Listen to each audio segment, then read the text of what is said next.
एक रामपुर नाम का गांव था। उस गांव में हरीश नाम का लड़का रहता था। उसके पापा गुजर गए थे। वो अपनी माँ के साथ अपने एक छोटी सी कुटिया में रहता था। हरीश बहुत आलसी था। वो कुछ भी काम करता नहीं था। वो पूरा दिन गांव में इधर उधर घूमता रहता था और अपने दोस्तों के साथ गप्पे मारता था। हरीश की माँ पूरा दिन लोगों के घर जाकर काम करती थी और जो भी पैसे मिले उससे गुजारा करती थी। पर हरीश को ये सब की कोई परवाह नहीं थी। वो तो बस अपनी मस्ती मजे में रहता था। समय बीतता गया। एक दिन हरीश की माँ बीमार हो गई। हरीश ने जो भी उसकी माँ ने कमाया था उससे उसका इलाज करवाया। डॉक्टर ने हरीश की माँ को बताया कि आपको 2 महीने की आराम की सख्त जरूरत थी, इसलिए आप आराम करिए। हरीश की माँ ने डॉक्टर से कहा कि मैं आराम नहीं कर सकती, मेरे काम न करने से मेरे घर की हालत बिगड़ जाएगी।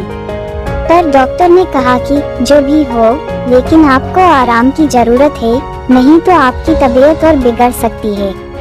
अब हरीश की माँ का काम भी छूट गया था और वो घर पे रहती थी। लेकिन हरीश को कोई भी फर्क नहीं पड़ा। धीरे धीरे घर में बचे सारे पैसे खर्च हो गए। अब हरीश के घर में एक फूटी कौड़ी भी नहीं बची थी। हरीश के घर में अब खाने की दिक्कत आने लगी। हरीश की माँ ने हरीश को लाख बार कहा कि तुम कुछ काम ढूंढो और काम पे लग जाओ, लेकिन हरीश को कोई काम करना नहीं था, बस वो घर पे पड़ा रहता था। हरीश की माँ को चिंता होने लगी। अब वो सोच रही थी कि अब उसे ही कुछ काम करना पड़ेगा। हरीश की माँ अपनी तबीयत की चिंता करे बगैर फिर से काम पे जाने लगी। समय और बीतता गया। हरीश की माँ ज्यादा बीमार हो गई, फिर भी वो काम करती रही। एक दिन सुबह हरीश की माँ सोती ही रही। काम पे जाने का समय हो गया, फिर भी वो उठी नहीं। हरीश ने उसको उठाने को कोशिश की पर वो उठी नहीं। हरीश को मन में चिंता हुई कि कुछ तो हुआ है। उसने तुरंत जाके डॉक्टर को बुलाया।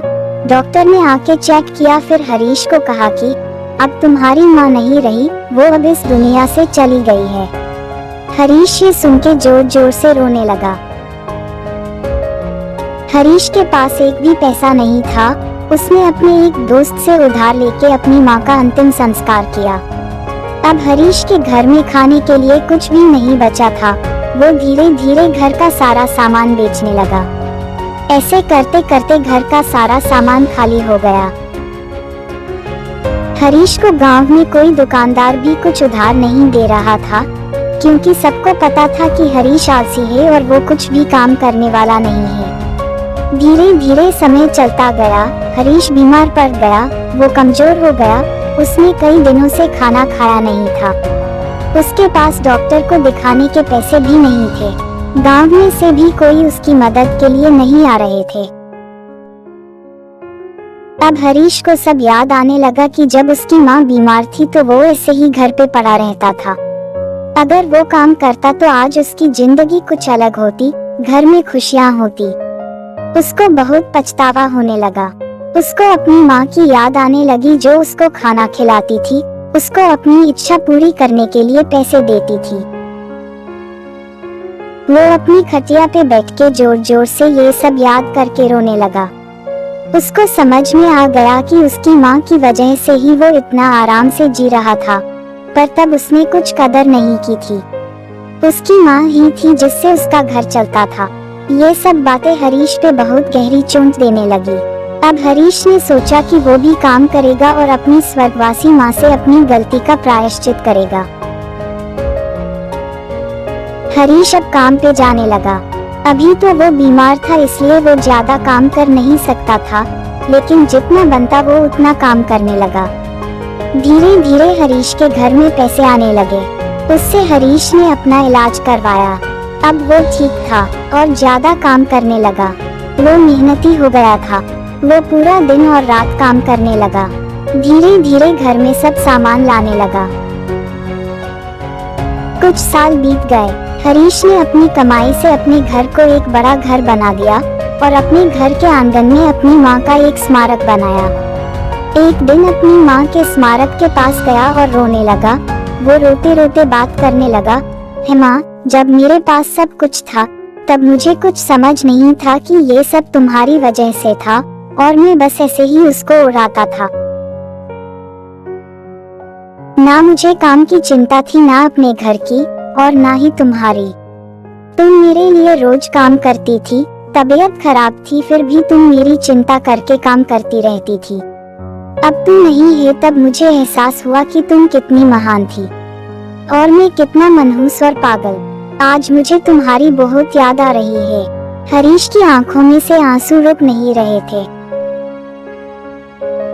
हरीश ने अपने आंसू पोंछे और अपनी माँ को याद करके अपनी माँ के स्मारक से बात करते हुए बोला कि माँ, आज मेरे पास कुछ कमी नहीं है, मेरे पास अच्छा घर है, अच्छे से जिंदगी जी रहा हूँ, लेकिन मेरे पास एक चीज की कमी है, मेरे पास सुकून नहीं है।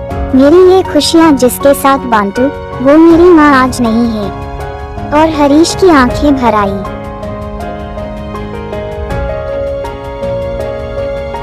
कहानी का सार, जब हमें सब कुछ हाथ में मिलता है तब हमें उसकी कदर नहीं होती।